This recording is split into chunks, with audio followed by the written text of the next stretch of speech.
network layer testing. So this is also something that Cypress can do. And it really enables us to take our testing into another level. So let me show you what I mean. Let's go to the network testing. And in here I have two tests. So I'll show you both. Let's do network. All right. Okay, so this test is failing. And the thing that's happening here is that I'm testing my request, the one that happens when I try to click on element and type in. Wait, it seems to have failed for a different reason. Oh, okay, now it's failing for the right reason.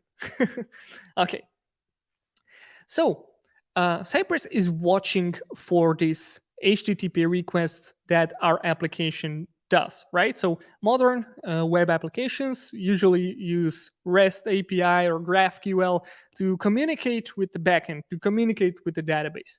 Basically, they send data to the database, they grab data from the database. Basically, they're in the communication all the time, right? And what Cypress enables us to do is to watch for those requests and actually work with them. So in here, I have this command called intercept. And this command, basically what it does is it is telling Cypress, hey, watch for a request that has a post method and will be sent to API boards URL, and watch for that to happen. And when that happens, we'll do something with that. So I'm creating an alias to sort of give a name to that request, and I call that create board because it happens when you create a board. So it will trigger a post request to the URL of API boards, and it's actually highlighted in the timeline here as well. So when I interact with my application, when I create that board, type in the name of that board and hit enter, that's when the create board request will actually happen. So what I'm doing here is that I'm sort of catching that request as it flies away to the server, and then I'm testing it. So I'm combining UI and API test, but in this case, I'm not the one. I'm not doing sort of like a Postman style testing. I'm not doing the API testing where I'm the one creating the HTTP request. Instead, here I'm observing the application and see the application trigger that request, and I'm actually checking if it's doing a good job. And this is a place where I found out, hey, it's actually not doing a good job, because when I'm at this point of my test, so I'm getting that element, the name of your first board, I'm hitting new board, I'm typing the text new board and hitting enter key, it will actually send the enter key to the server as well. And you can see that in the error message that's over here, because I'm waiting for that request to happen, and I'm checking the request body.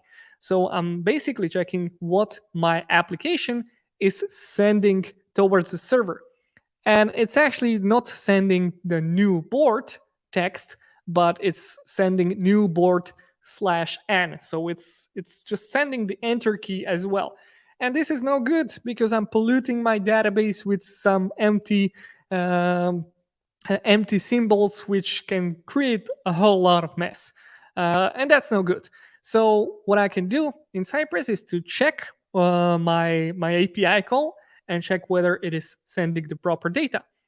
Well, not only that, the intercept command is really powerful, and I made a course just on the intercept command because it's just so cool.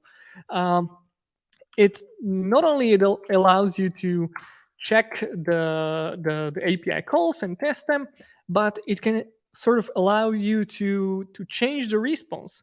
So you can kind of like cut off your server and provide your own response.